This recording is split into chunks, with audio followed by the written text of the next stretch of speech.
தவிர்த்து நெஞ்சம் நிமிர்த்து. பிளாஸ்டிக்கை ஒழிப்போம் என்ற வார்த்தையை தினசரி ஏதாவது ஒரு ரூபத்தில் நாம் கேட்டுக்கொண்டு தான் இருக்கிறோம். விதை ஒன்று போற்றால் சுரை ஒன்றா முளைக்கும். உற்பத்தி ஆவதை தடுத்தாலே புலங்குறது தானாக நின்றுவிடும். ஆனால் நாம் அதை செய்வதில்லை. ஒழிப்போம் ஒழிப்போம்னு மேடையில ஏறி பேசிட்டு வீட்டுக்கு போற வழியில பிரியாணி பார்சலுக்கு கவர் தராத கடைக்காரங்கிட்டு சண்டை போட்டு கவர் வாங்கிட்டு போற கூட்டம் தானே நாம. சந்தைக்கு போக காதர்ந்த மஞ்சப்பைய முடி போட்டு எடுத்து போய் வாங்கி வந்த காய்கறியில உள்ள ஆரோக்கியம் பளபளப்பான பாலித்தீன் கவர்ல அடைச்சி வைக்கிற காய்கறியில இல்ல. எப்படி இருக்கும்? மக்காத காகிதத்தை மண்ணில் புதைச்சி மண்ணும் மலடாச்சு, நம்ம ஆரோக்கியமும் மலடாச்சு.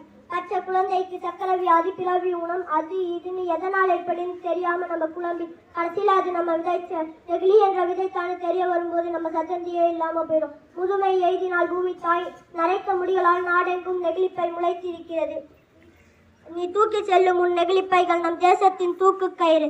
ஆய்வு சொல்லுது, நெகிழிப்பைகள் உபயோகித்தால் மீன்கள் முதல் மான்கள் வரை மாண்டு போகும் என்று, ஈக்கள் முதல் பூக்கள் வரை மலடாகும் என்று. அவ்வளவு ஏன், நம் சுதந்திர தினத்தன்று நம் தேசப்பற்றை வெளிப்படுத்துகிறோம் என்ற மக்கான பிளாஸ்டிக்கில் அச்சடித்த பல வண்ணக்கொடியை கையில் ஏந்தி நம் பூமியின் சுகாதாரத்தையே அந்தரத்தில் தொங்கவிடுகிறோம்.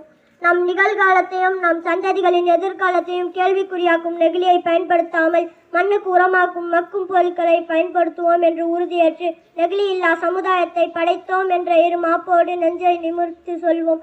வாய்ப்புக்கு நன்றி பாராட்டி விடைபெறுகிறேன். வாழ்க தமிழும் தாய்நாடும். ஜெய் ஹிந்த்.